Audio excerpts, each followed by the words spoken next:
Halo guys, kali ini ada sebuah cerita yang sangat memilukan, di mana seorang nenek menjadi badut, mengamen di pasar lalu dipala oleh preman kampung. Langsung saja guys, ini dia ceritanya.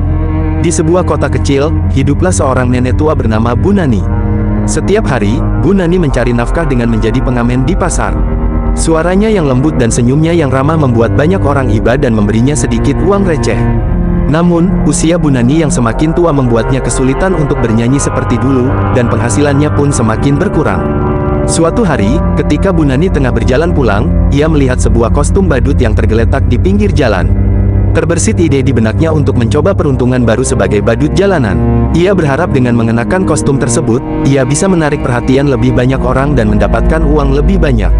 Esok harinya, Bu Nani mengenakan kostum badut itu dan mulai menari-nari di pinggir jalan sambil menghibur anak-anak yang lewat.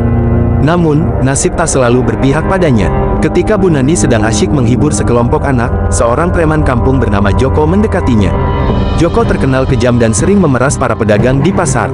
Ia melihat Bu Nani sebagai sasaran empuk untuk diperas. Tanpa basa-basi, Joko langsung mengancam Bu Nani agar menyerahkan uang hasil namanya. Bu Nani yang ketakutan tidak punya pilihan lain selain menyerahkan semua uang yang ia dapatkan hari itu. Namun, Joko tidak berhenti di situ. Ia mulai mengejar Bu Nani, menuduhnya masih menyimpan uang lebih banyak. Bu Nani yang sudah tua dan lelah tak mampu berlari cepat, hingga akhirnya terpojok di sebuah gang sempit.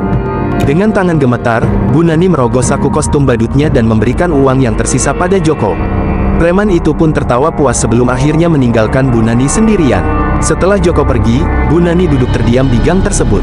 Air matanya mulai mengalir, bukan hanya karena kehilangan uang, tetapi juga karena merasa sangat putus asa.